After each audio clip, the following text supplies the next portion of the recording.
Um, yeah, so if anyone has any questions, you're welcome to ask. And maybe we can do it a little bit.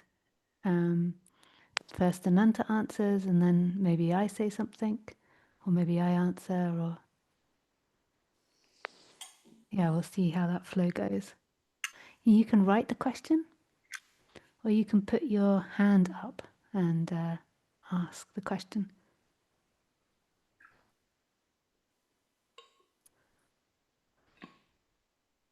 We have some written questions already in Telegram that we can start with.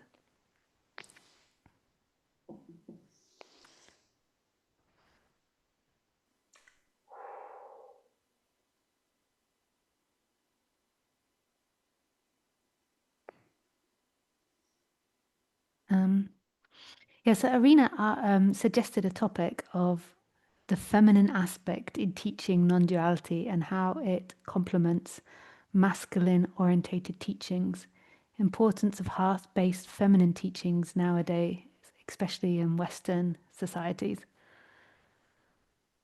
So do you feel like commenting on that, or would you like me to comment on that first of all? You go ahead. Me first. I don't mind. Okay. It's up to you. It's entirely up to you. I just want to give you space, you know. But it's entirely up to you. Because I know if I get into that question, it will go, why? We'll go into all kinds of areas, you know. Yeah, go for it. That's why we've invited you on to hear from Okay. you. All Yeah. right. Okay. So it's funny, I was saying to you before that I have just just cut a video on a focus of this, but it took another angle because I have a way of seeing the masculine, feminine, and all of that. However, to come to that question, I would say I would start by saying that it's been a long time catching up, right? It's taken a long time catching up. And, you know, when I first started speaking 25 years ago, I was talking about, I was always including life. I was always including the emotional body, the everything that comes up, the triggers, the this, the that, the da, the da, the da, the da. And well, my partner, who was male, he's still male, and he was sitting next to me doing the there's nobody here, there's nobody here. So these two expressions, you know, he was very much standing as the what I call the masculine aspect, which is the absolute, right? So he was always holding to the absolute. And so I was always dealing with the what comes up and how to integrate this into the body mind and how to live it in daily life and all the stuff. And at that time, it was very, very rare, because mostly satsangs and teachings and all the things were always only the absolute. And I always began my meetings and my working with anyone with the recognition of the absolute. But I've always seen it that this is the ground, right? It's the masculine aspect, and out of absolutely no thing, energy arises and takes the form of these words, these bodies, the whole forms of all this life. I call that the feminine aspect. So quite naturally, to be in a female form was always much more natural for me to, of course, feelings are included. Of course, it's natural to feel emotions. So to deny any of that, to me, was like half of the message. So I was always expressing like that, and it was it was so kind of, it was rare at that time. And many were like, well, she didn't get it yet. She didn't get it. She's like, she's behind. She's not, it was kind of like that. And now, 25 years later, women are coming more and more and more, and quite naturally, including the daily life, including the feelings, including the everythingness, because it is like the fullness, it's the emptiness being the absolute, and the fullness of all that she is, the trees and the birds and the flowers and the smells and the whole juiciness of this expression. I call it the feminine. And so now when the message is coming through female teachers, it quite naturally is, it's kind of more tasty, I would say, right? And but now the people that are seeking are at a different stage than they were 25 years ago. They were not ready for the integration. Well, a few were, a minority were. They were like, they want the absolute. They want to know what's beyond all this play first. And I would say that nowadays people are like, but what am I supposed to do with these emotions, and what I'm supposed to do with this, and what about when I get triggered, and what about, so there's such a readiness that more and more females are stepping forward and going like, yes, I stand for this, for the feminine. I stand. It's the time that we're in. So more and more females are coming forward, and it's. I don't know if that was even the question, but it's what's coming here, because it's very much. There is no separation between masculine and feminine. There never has been any duality anywhere whatsoever. So whatever this is here right now, this form, this at its depth is the masculine absolute. It comes all out of nothing and expresses into the fullness of everything. It is the masculine feminine right here. It is one. There is no separation in that. And there is no separation anywhere. So yeah, it's like, to me, it's like it's been a long time coming, but now it's coming in wholeness. It's like the whole picture is coming and the whole expression is coming. And I don't know if that answers the question, but take it from there.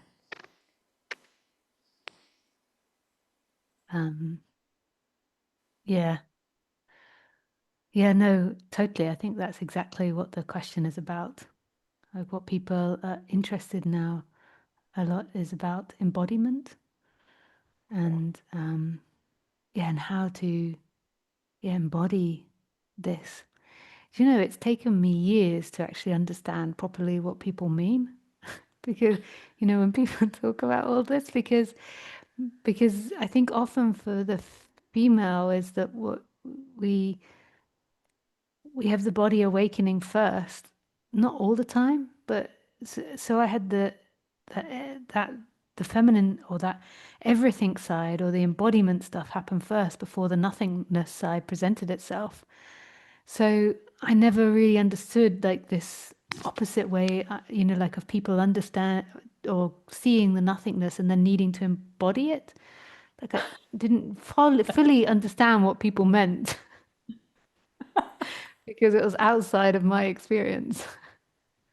Right. But you were with a man who was teaching the absolute, right?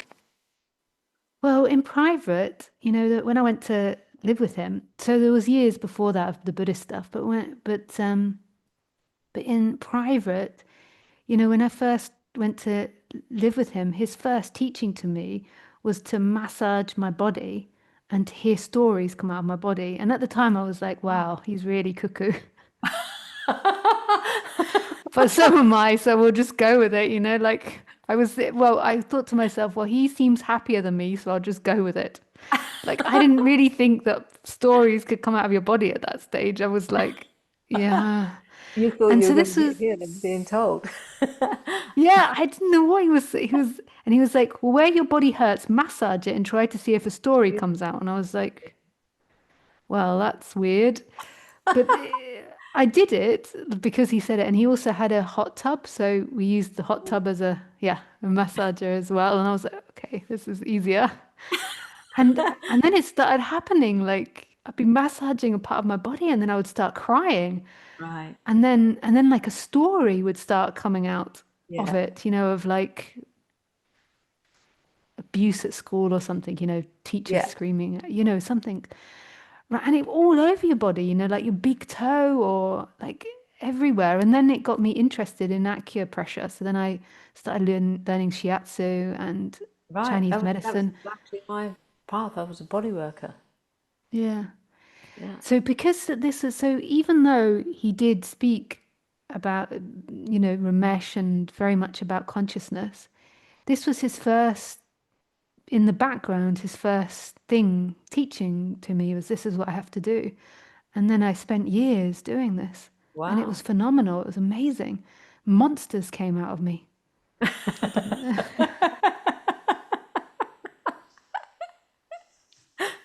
Are they all out? I don't know, because they hide, because you're never quite sure.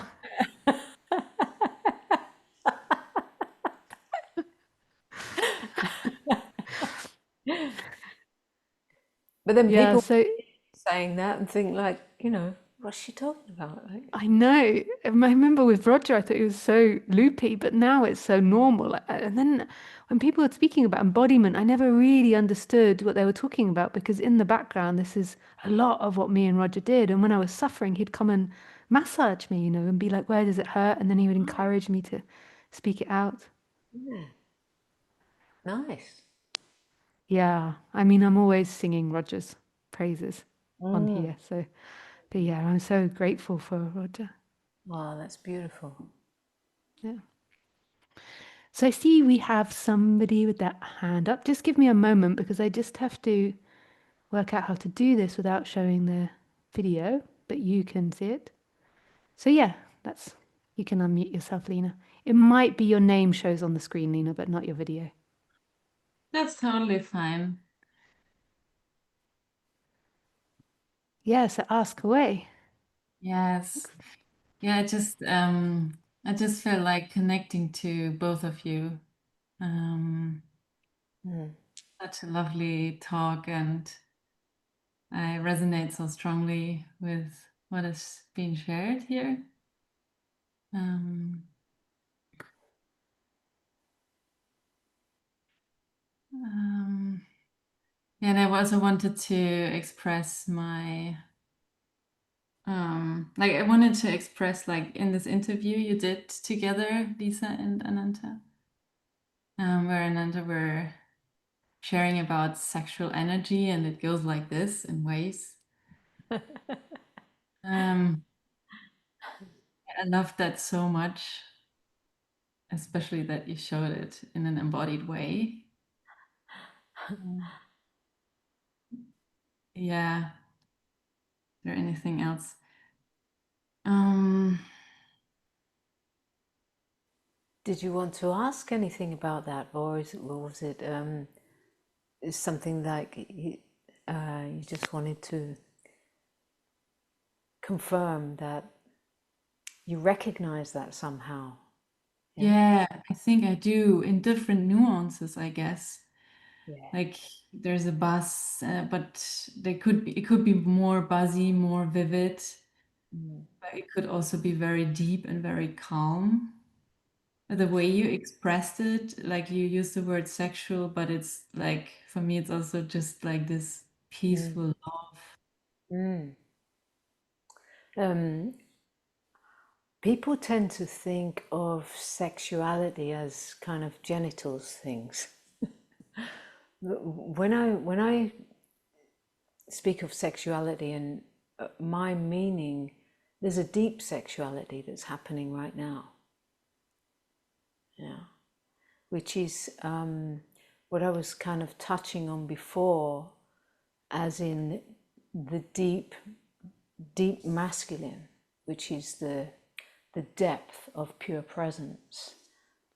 When he enters her, as in this moment of experience, she is rising as energy.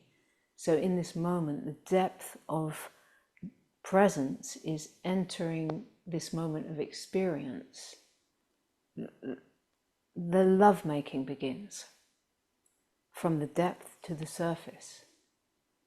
And when this is what I call deep sexuality, this is moving everything in life. And so wherever we are kind of landed in our identity or not, in our experience, that's the energy we're moving. The lovemaking is happening.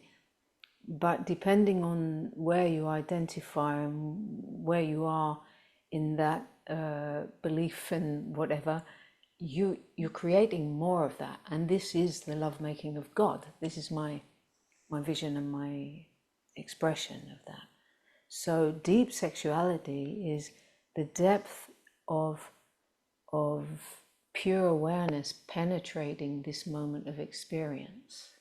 And in that, you can sense and feel a certain kind of lovemaking, which is making babies, creativity. Yeah.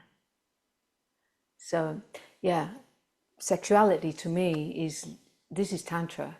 It's not like, just like these kind of genital things fitting together and doing these kind of actions.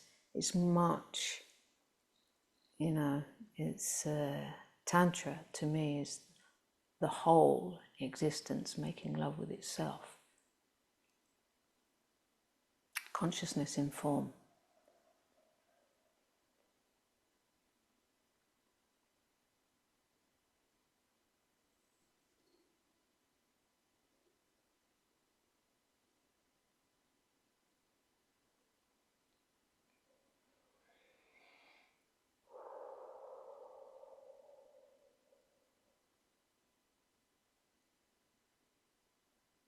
Yeah, we've spoken about this in private. Were you finished, Lena, or did you have something else you'd like to ask? I was going to jump in with a question for Ananta.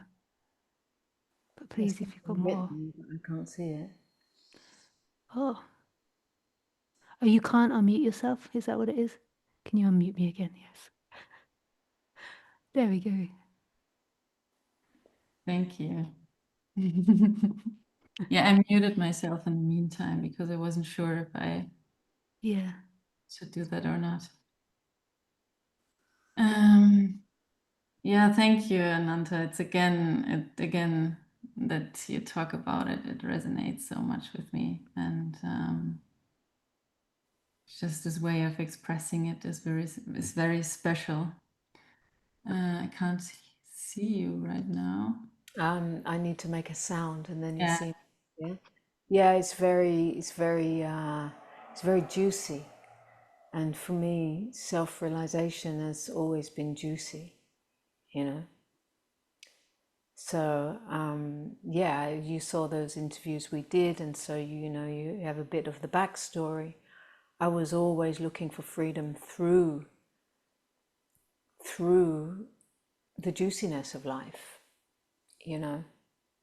It wasn't away from life, beyond. It wasn't transcendent. It was through, and that's a tantric way. Yeah. I just remembered also when we now talked that a few years ago, I just stumbled into one of Lisa's videos where Lisa's expressed so nicely like how in France somewhere she ate like super sweet tomatoes and how she loved the taste of these tomatoes. And so this was something for me really where I got this, there's this juiciness, and And together with the actually realization of the beyond, it becomes so juicy. Yes. I have another question to you, Ananta, because I also do body work and work physically with people. And I also remember from the interview with Lisa that you told that you were working with people in the beginning. I don't know exactly like how it was. Yeah, yeah. And I don't know why, but I had like an image of you having people like on a massage table and going really into the tissue. If you like, I would be very curious to hear more what exactly you did there. I think that Lisa just touched on that when she said she said it in a different set of words, but it's the same. Is like I was because I was the body work I was doing was a mix of rolfing, which is really deep body work, rolfing and structural integration, but it was all based in meditation and love, which was the essence of Osho's field. So this type of body work, also it was emotional release and trauma release, is releasing the stories from the muscles and even the bones and the joints and the structures. So as you work really, really deep in that, it's going to, just as Lisa was saying, that it's opening where it's held in the tissues, or deeper it's held in the joints, it's held in the bone. It's there. It's the whole story is here. It's a memory body, right? So when that's being broken open, then that's coming in the consciousness. That's like, like Lisa said, that she would be massaging and then she would just start crying because those emotions are there in the tissues. And so when that starts opening and coming through, there is a way of working. I started working, it was the first way I started working with people in an awakened. It was a vehicle for awakening, like where I would be, like always pointing to. I would do a little investigation before I started the session, actually, the inquiry of who am I. And then so before they laid down, they would already have this recognition of who am I. And so when the body starts undoing and releasing, then I would be working in a way that I would point to, for example, I'm working with an arm, I'm moving it around a lot and pointing to what is not moving. So in the same moment that they are having these incredible releases, they are also totally, totally, totally here, knowing that which is always free in the midst of what's coming undone. So that allows for a much deeper emptying out, I would say. So the emptying out, the person could even be going in screaming, and if they've been abused, or it'd all be coming right out, but they would be the space of pure awareness that was the container. I'd be with them. And so when at the end of the session, they would just sit there like eyes wide, going like nothing ever happened to me, And so they could see right through the whole thing, experience the whole thing, and know that that what one truly is has never been hurt, never been broken, hasn't been traumatized. So it became a vehicle for total freedom.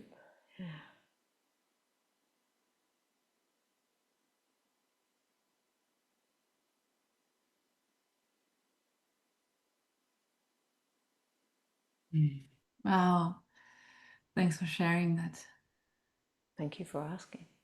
Yeah. So interesting and touching. Mm. Thanks, Lisa, for unmuting me again. I mute myself because I tend to be like, when I listen, like, yeah, and make very funny noises. So that's why I muted myself. Thank you so much for sharing. Very welcome. Thank you. Yeah, thanks, Lena.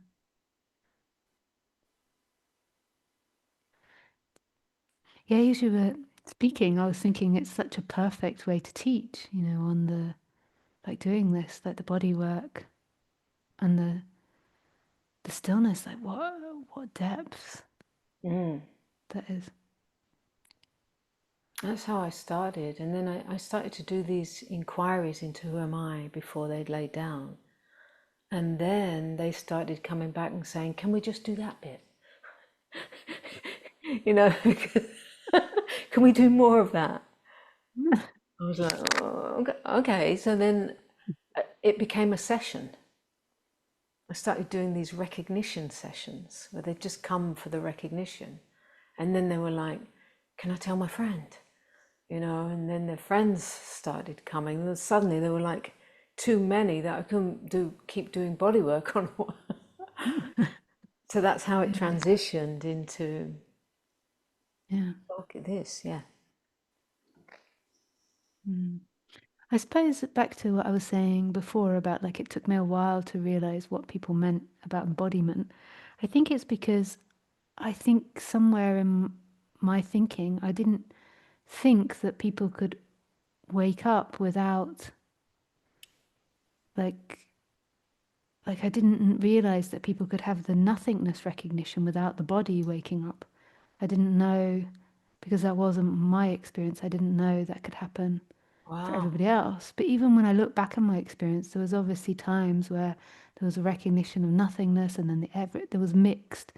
But I don't think I really realized that people like the body could be very asleep, if you know what I mean. Like that they could be very Body. unconnected, or Well, often, not always, guys, okay, but often in a lot of guys, there is like first that recognition of awareness, and there can be a complete, well, you see there are often teachers that go in total denial of the body.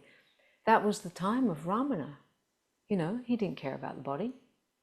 You think he was massaging stories out there? No, he was sitting in a cave, rats eating him, right?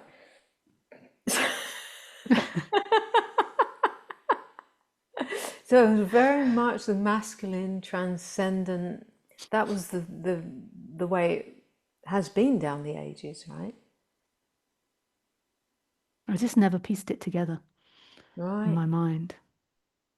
You know, because I've Roger, you know, in the background, he's teaching me the body stuff, so I just And assumed everyone did.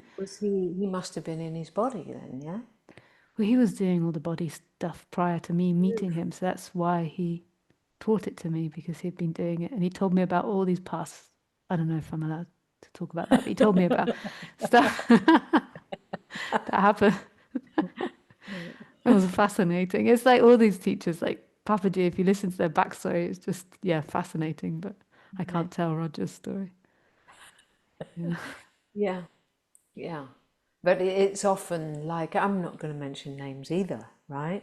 But you do see like classic male teachers that have been, you know, the whole teaching of I am not the body, right? I'm not the body is only a pointer, but it was taken a bit far by to the point of denying. So let the body just, you know, sit there and get eaten by rats. Why not? I'm not the body. But that was the time of Ramana's time. That was the, you know, the time of that teaching. Absolute profound, of course.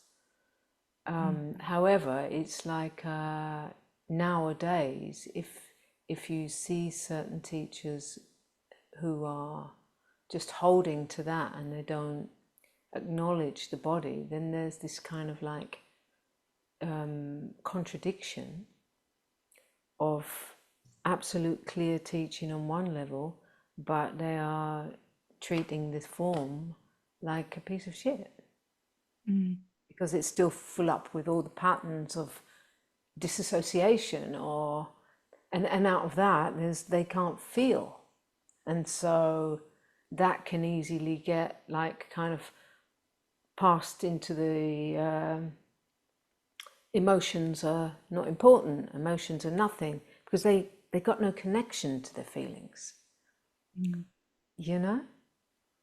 So but I really see that nowadays it's people are demanding, recognize the body, recognize the, you know.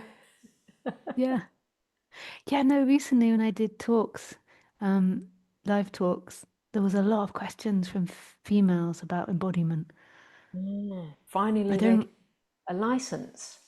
yeah, I don't remember that Care of like themselves. when 15 years ago or 20 years ago, Right. like asking the teachers, like, what about embodiment? Yeah.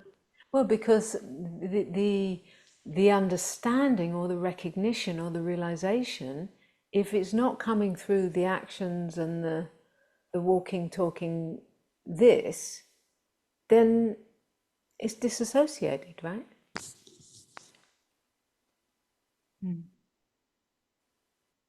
It's like saying one thing and the body's doing something completely different. Yeah. I mean, again, just to go back and love on Roger, um, like this was another like beginning teachings that he taught me.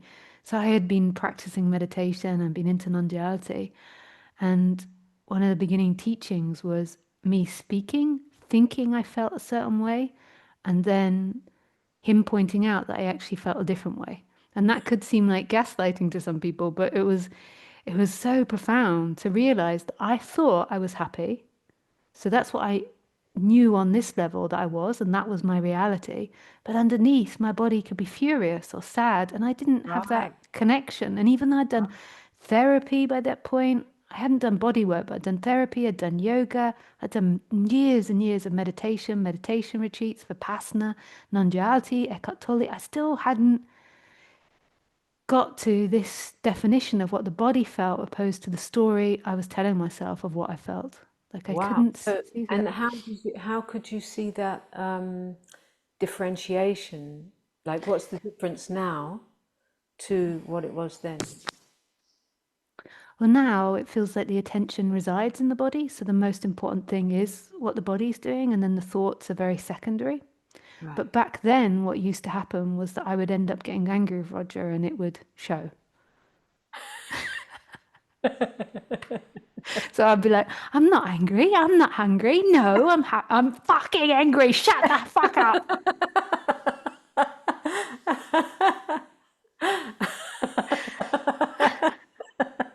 So it would like, and then I would be like, oh my God, and it was like shocking for me that I had this like other voice, this other, whereas now it's that the body is first, like what the body feels is first.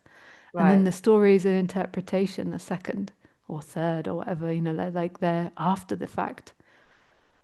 Right. Yeah. Because you're in the body. When I say you're in the body, I don't mean you're really in the body. Yeah, but I know what you mean. Yeah. I just mean, you know. Yeah, I come back and be like, but there is no body. And Yeah, someone so often someone just said something. I don't know what. they're laughing. They're just laughing at what we're talking about. Yeah. Yeah. Yeah. It always makes me laugh when, it's so clear when you've got people sitting in the room and the body is all just, it's speaking, it's so loud, and something totally different comes out of the mouth. Yeah. Yeah. Yeah. And I was speaking with my partner about that, is that this, like what also begins to change as you begin to change is you begin to see it in others very clearly. So now it must probably, you have this very strongly, like you're having a conversation with someone, and then you're having a conversation with someone. So there's the top conversation, and then there's the underneath conversation. It's so obvious. And the other person, it might not be obvious in at all, because they're in there, what I was before, thinking they're the story. But yeah, the body speaks way louder than the words. Yeah. Yeah. That's the whole thing in bodywork, is you learn to listen to that language, you know. So yeah, and if someone doesn't want to hear it and they're really sure about this, they can really, like you said, convince themselves that they feel a certain way, but the body is like, no, I'm totally fine, I'm good, I'm really totally good. Yeah. And I wonder if, without Roger pointing that out to me, if I'd have ever got to it. You know, I was so adamant, and it was because I'd then lose my rag or, you know, break down, that then I would see it. Like, some people really need a teacher to point it out. Some people can recognize What a it gift! themselves. You got it Yeah. all in one bag. Well, yeah, it was quite challenging though. Poor Roger, he took a lot. I bet you were challenging for him. Yeah, I think so. He was amazing. Yeah, he did take a lot. Yeah, the amount of times I packed my bags, I'd go outside, I'd pack my bags, and I'd be like, I'm going back to England. And he'd be like, okay, if you have to go back to England, and I'd be sat there.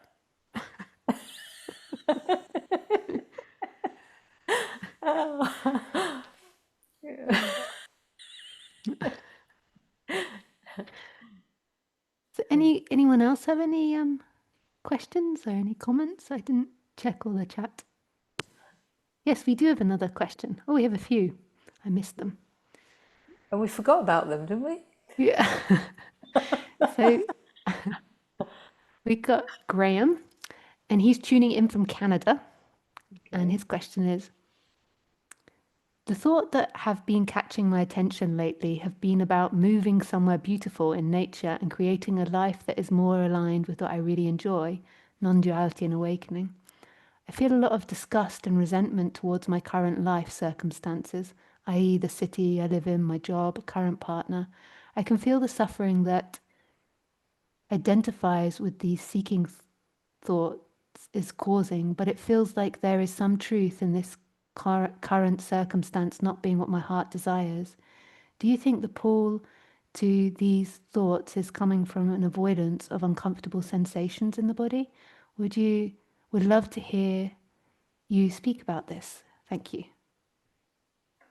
I think you have to take that, Lisa. Me? Yeah, Okay. because I've forgotten it. Okay. Okay. I feel like they get me all the time, but let's have another look of it. I feel like this is a really juicy story for a lot of spiritual seekers, and that is the idea of living in nature and, you know, changing your partner that's more in line with non-duality, and job that's in line with non-duality. I'm not saying that the best thing is to live in a city and to have, you know, like a really mental job or something, or have a partner that's really in disagreement with that. I'm not saying that. I just, yes, I'm not commenting on your current life circumstance and whether or not you should change it or not change it, but just commenting on our mentality about our current life circumstances. So there's two things. There is the body work that needs to be done, the releasing it from the body, but there's also resistance to where we are now.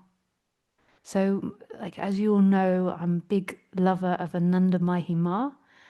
And, you know, Ananda Mahima, like, one of her main teachings is if you're a householder, which it sounds like you're a householder, she would say, you know, you've got to treat that as your ashram and not let the mentality that if I have something else, then that will fulfill me.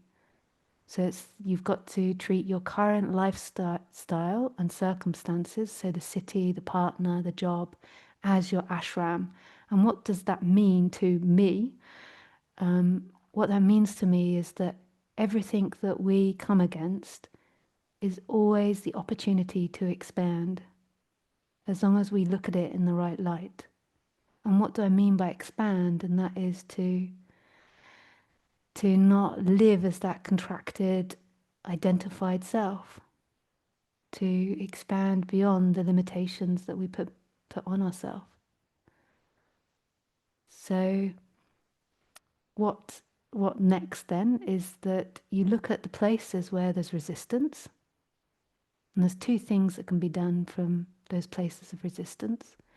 So one of them is body work, and one of them is through investigation of who am I. So with the circumstances, you question, is that true? And is that really what is creating my unhappiness?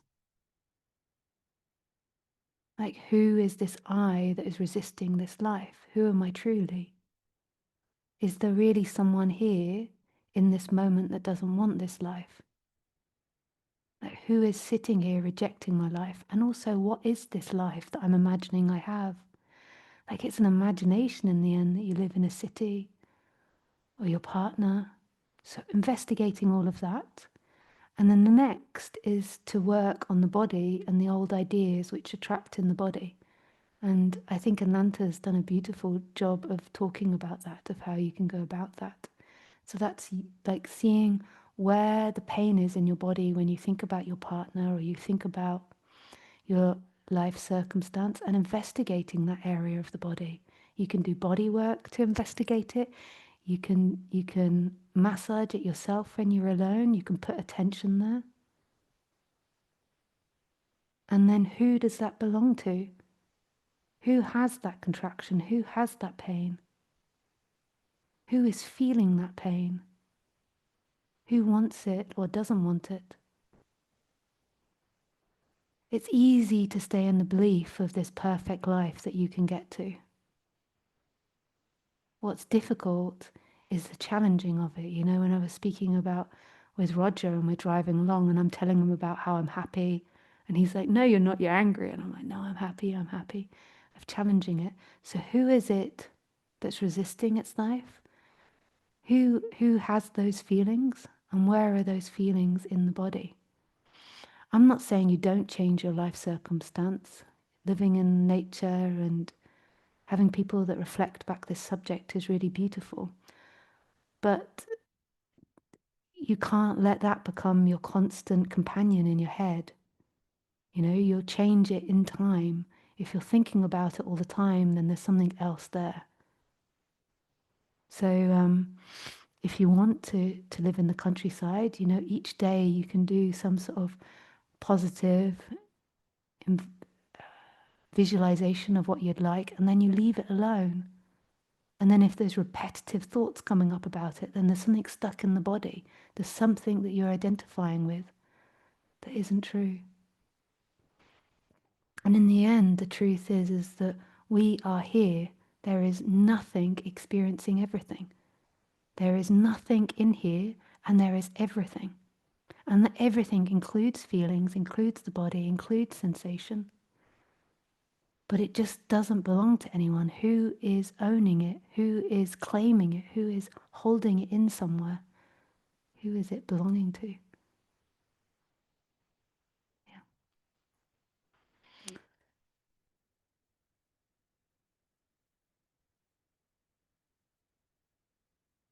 You got anything you'd like to add to that, Ananta? I did just silenced. I just asked you to unmute.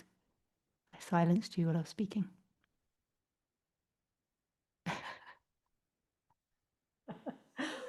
I wasn't going to butt in.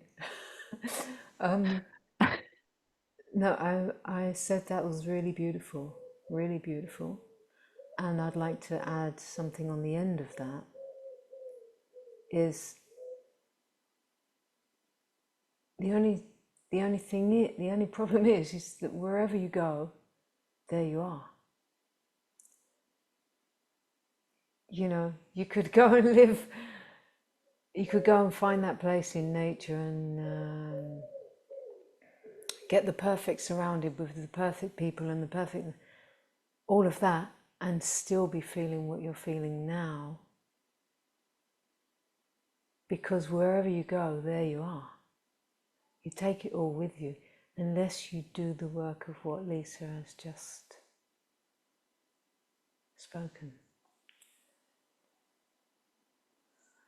You can be in paradise, and in paradise you become more aware of the suffering you carry. So that was a good reason to go to paradise and find out that it's all still there.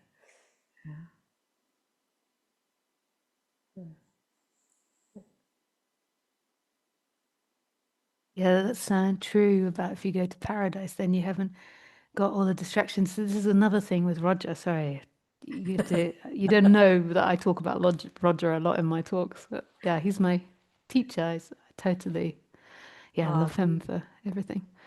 And yeah, so when I was with Roger, it was we lived in the forest, in the bush in Australia bush, and it was like all this blame would come up, and then I could blame Roger. And then I'd finish blaming Roger, and then it was like, who else was there to blame? When I was in the city, I could blame the noise, the pollution, the food, I could blame the environment, but people, friends. But then being in this really remote area, which was really idyllic, it was so beautiful. But then it was like, I only had poor Roger to blame. And then it was like the birds or the trees. I used to get annoyed with the airplanes. So it's really true. Like everywhere you go, you can go to paradise and then, Projection. It's yeah. projection. That is exactly what you are presenting is the projection, right? Everything is a projection of the mind. So whatever you got inside is projected out there. Unless you really clarified that, you won't be aware, you won't be able to see through projections. Yeah. So we got another question from John. Do you want to go first on this one, Ananta? Oh, let's hear it first. And then you'll delegate. Let's see what I have to say, okay? Yeah. Um, I don't know. I don't know if I'm switching the subject, but I want to kind of bring something up about my feeling of corruption in myself. Like there's a feeling that the more I'm deepening as a person and the more I see about myself, there's this wisdom coming up. But I have a tendency then to speak to people with this wisdom in an egoic way. So there's this aspect of the spiritual ego, and it's like it's on a razor's edge. I mean, I wanted to realize myself when I was like 19. I was like, I'm not gonna have a job. I'm gonna be enlightened, and that's gonna be my job, So I was kind of, and that worked, that kind of worked out the way it, life throws you hoops and whatever. Yeah, so it's kind of always the same thing. I feel like the more I see, the more I have a feeling of being corrupt, and I don't want to be corrupt. I want to have love for myself and accept myself the way I am, and not have the ego involved so much with other people. But it seems like it's just that's what's happening over and over again with me, with a lot of honesty. That's what's happening. So that's what it feels like.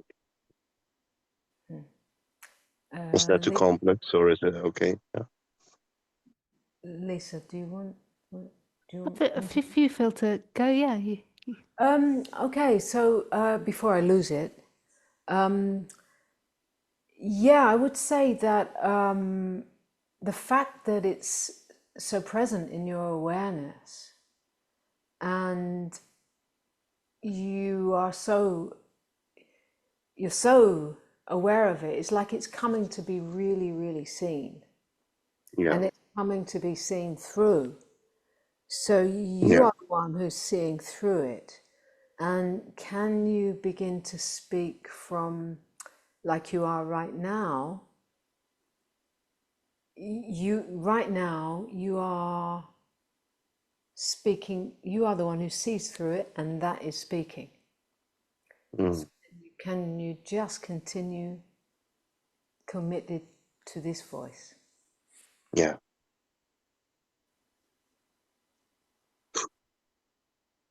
Yeah, and that all that takes is very simple, because all that takes is honesty.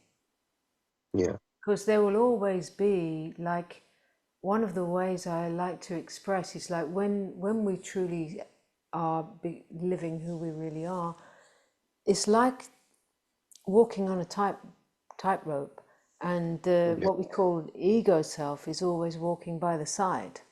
So Yeah. whenever you're not looking, it's like it's waiting to step in. Yeah. It's not really waiting to step in. I'm just using words to express, you know.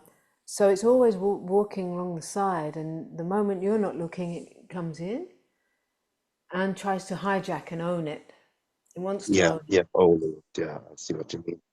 Poor thing. It's been trying the whole life to find happiness. It's been trying to do life for you and find happiness and find the results. It's been trained to do that, and so now it's kind of being made redundant as the deepening of recognizing and realizing what you actually are. This Yeah. one has no job to find happiness. It's kind of been made redundant Yeah. Yeah. until it gets the right job. Yeah. It's still, it's habit, and it's automation. The moment you're not looking, it's like, yeah, I know what I know. So, so poor Yeah, I little, can see it. Yeah. instead of kind of treating it like a piece of shit and wanting to get rid of it, which is where you recreate the superego, the one that wants to get rid of the ego, Mm. right? So it's all So happening in there's, awareness, and the fact that you are just willing to be honest is that simple. It's your willingness to be honest, and your willingness to love it as it is, because it's just, you're not doing that, are you? Are you the doer of all that? no, I don't know. That's good. I can see it, I can see it, and it's coming up, and yeah, But I would like to add one more thing there's to love that. and acceptance. Yeah. If there's a kind of old habits in the system that Mm. kind of old habits in the body mind that keep you kind of sleepy, like habits like Yeah. alcohol or smoking dope and things like this. And Yeah. I'm not saying this with any kind of judgment or nothing like No, that. no, no, no. I've done lots of everything. If that habit is still in the body mind, it's easy to keep falling asleep. It's easy to Yeah. like become, that kind of what do you call it? Oh, that word is, I haven't got the word right now, but it's easy to just remain kind of sleepy, and so it Mm. becomes like 90% of the time that this steps in and runs the Yeah. show, you know. So cleaning up your life is also plays a good part in Yeah. everything else.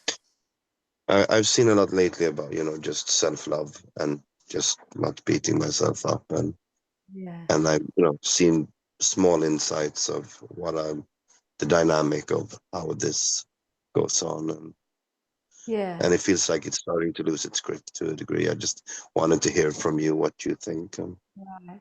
Yeah. And can you also, this self-love, can you also include the mind, the innocence of the mind in that? Yeah. There's nobody in there, you know. Mm. So you only start beating yourself up when you believe there's somebody in there who got something wrong. Yeah. So, you know, who's, Yeah. and this ego self, we can feel the energy of it, we experience the energy of it, but if you actually stop and go, okay, I'm going to meet whatever is really under that, you're probably 9 times out of 10 going to find a deep core wound of something like unworthiness or Yeah. Yeah. low self-worth and these kind of lower underneath roots of belief Yeah. in who you are, that has a kind of a habit of mechanism of identity that in its core believes it's not good enough, and so tries to get validation, and it's innocent. It's Yeah. the wounded, we can call it the wounded child, you know. Yeah. So in this homecoming of you stepping into who you really are, this is also included in the homecoming. To come, Yeah. to bring that To heal into that. alignment is to bring the true meeting of what you actually are with those unmet feelings of not being good enough. What does that actually feel like? What does it feel like not to be good enough? And Yeah. so the invitation is to go there, you know. So when this meeting happens inside, then that's all it wants, even though it, Yeah. yeah, To be loved and to be to be seen. met. It's like the lost children returning Yeah. home to truth. That's And beautiful. yeah, it is. It is beautiful. It is beautiful when we can finally just stop and meet ourselves in these places without self-criticism, judgment, and without being overtaken by the sense of unworthiness and where self-abuse comes in. Yeah.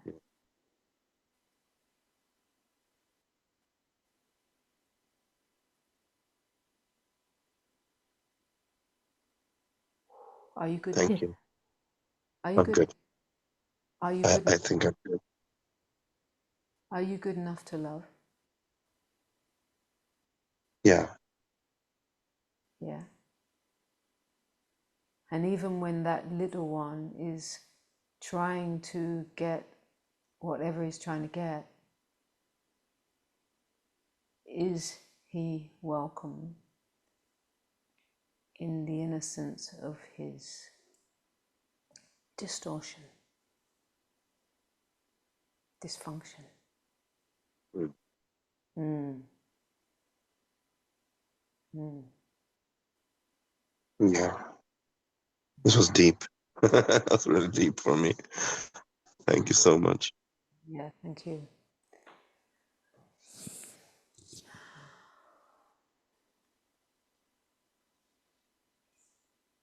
Well, thanks, Ananta. That was really beautiful. So much compassion there. Yeah. Between Well, both of you. grow compassion for our little one, don't we? Yeah. Yeah.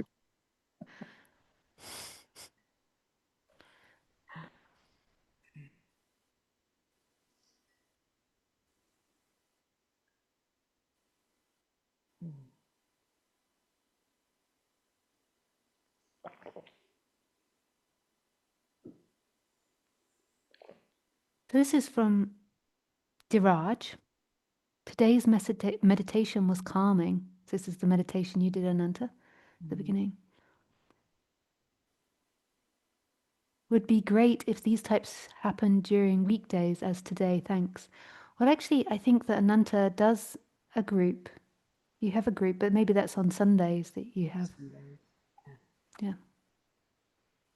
Yeah, that was Yeah, really and lovely. I did my best to keep it short there because I normally go 45 minutes, you know, with that.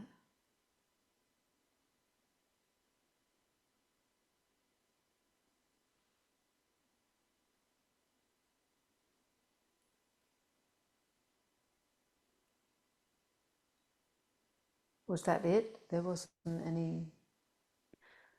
Just let me have a look in the other thing, but that might be it. But maybe that's a good time to stop in. We've done an hour and a half. Have we really? Yeah, almost, I think. Yeah.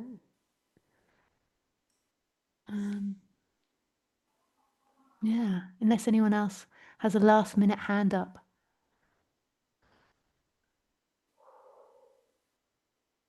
Bodhidharma.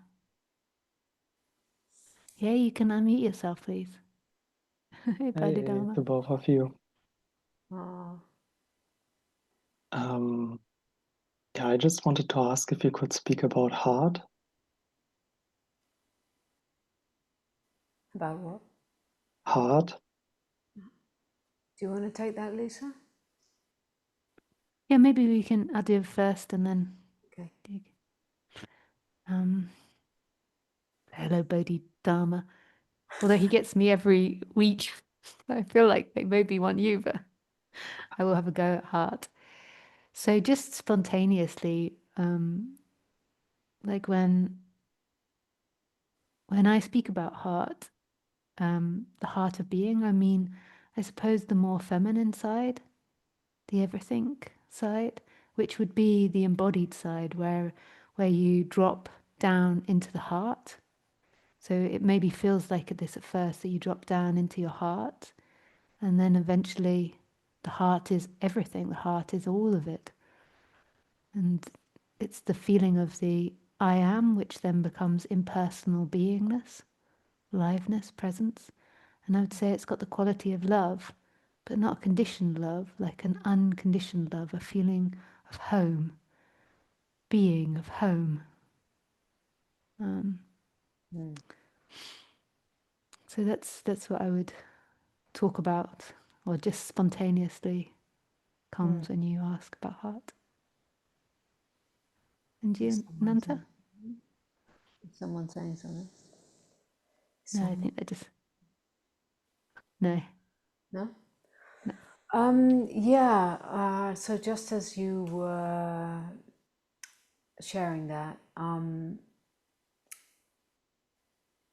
to me the heart is like the bridge between the human and divine. Like the bridging place between this human life and what we are before this human life. The being, what we are, divine being. And there is the bridge, which is the human heart. So we get to feel through the human heart. And just as Lisa said, it's like we might feel personal love, and we get touched, our heart gets touched on the personal level. And as we really let that in and let that open, and it gets more and more unarmored, because we have built armor around that human heart through life experience and the stories. There's armor around it, and as the de-armoring of the heart, the more through the touch of the human, the more that opens into the divine love.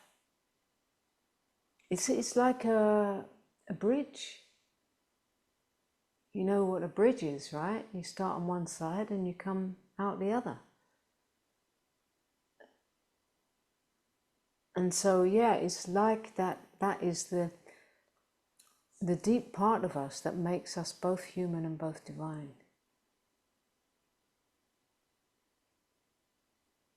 And if we remain just with human feelings and human love and conditioned love and the small version of that,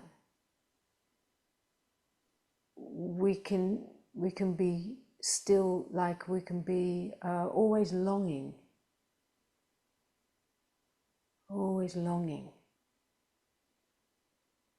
for something more. But actually through that doorway, through that portal, we disappear. And there's no one left along. And so it's kind of like, I would call it the doorway to the beloved. Beloved of my heart, being the beloved as the one. The true meeting with the beloved.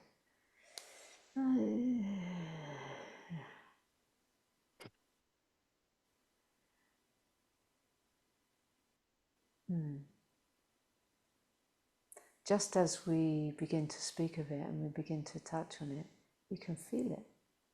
We can feel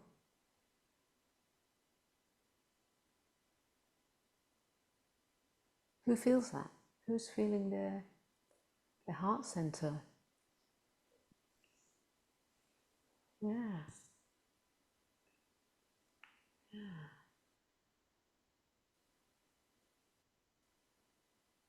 There's a hand up, Lisa. You have any more you want to say, Bodhidharma? You? No, just thank you. It was Oh, very lovely. yeah. And now Prem Darshan. Hey, Hello. actually, this was kind of not planned because my camera, like when I lift my hand, apparently I figured out that it also does the same thing in Zoom. So when Ananta asked, like, who can also feel it, I did this, and then my hand raised. So I was like, oops. Now you're in it. The spotlight is on you. You're in it right now. You better come up with something.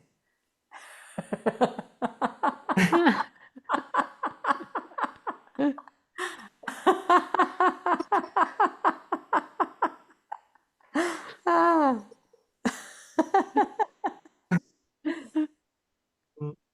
I'm just playing. Yeah, the only thing that kind of came up during this meeting was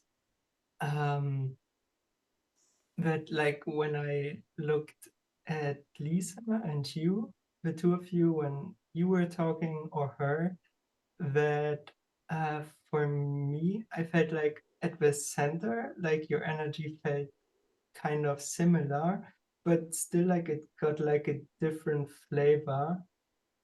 I can't really put it into words. But like at the center, it felt quite similar, but the movement was like slightly different.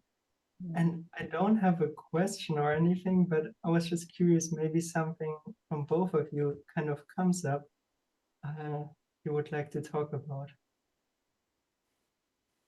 In response to that, Yeah. as I hear you speaking, I get the of a juicy fruit. You know, like fruit. How do you explain the taste of the fruit? But it has a different flavor, but it's still fruity. Yeah. I don't know. I get what you mean, and it's like how to express it apart from juicy fruit. Yeah. Lisa? Well, that was a great answer. Hang on, I just have to move the pin. I'm doing live editing here while we speak. You don't right. see that side of it.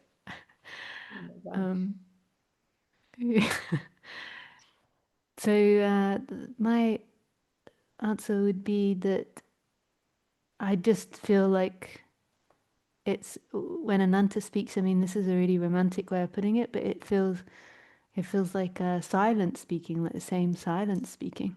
So it's just really deeply relaxing. And deeply home.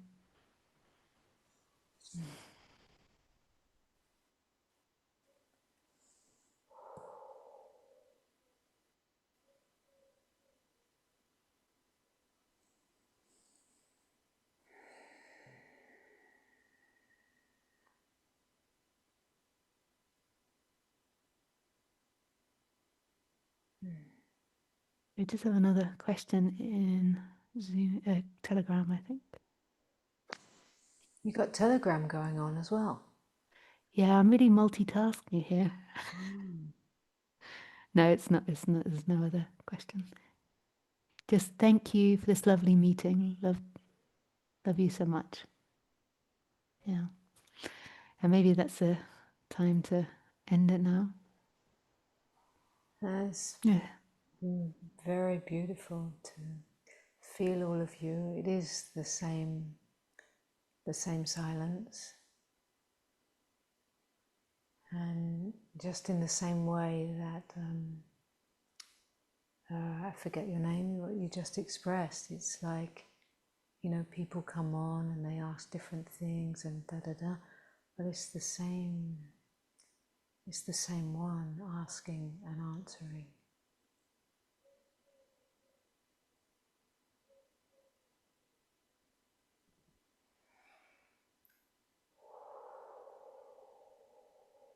Yeah, thank you for all the people that have been here. It's really beautiful. Really, yeah, really happy that you all came and shared with us. And have you got anything coming up, Ananta, that people can come and participate in? Yeah, I do. I'm actually in the, I'm building a program at the moment for facilitators. That's not launched yet, but I'm building a program for like, those in the role of facilitating, like therapists and breath workers and coaches and healers and da-da-da.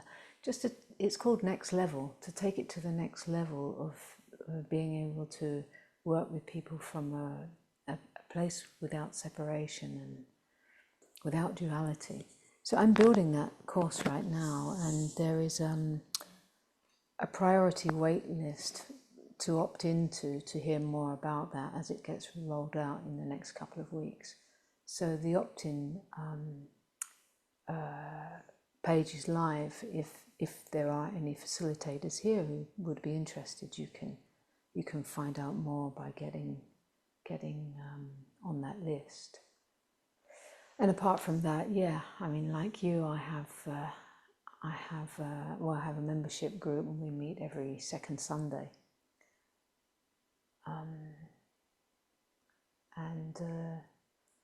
I have a retreat coming up, September, I believe. Yeah, so I'll post all of that in the Telegram group later, those links, and I'll put it on the YouTube video. But yeah, that's... Thank you, Lisa. Thank you for your generosity. Yeah, it's very, very sweet. This is the first time that I have ever been on, like with another teacher or someone who's doing the same work, you know, with this openness and invitation. It's never happened. It's the first time, and so that's very heartful, and I feel great privilege in that. Because it's just like so many of teachers just stand alone and alone and alone. Yeah. And I feel that when we are both when we're sharing together, it does bring about something in our interaction, in our meeting, in our exchange, that maybe we can't even talk about, but it can be felt. Mm. Something like that, yeah. Yeah, I really enjoyed doing this. Really beautiful.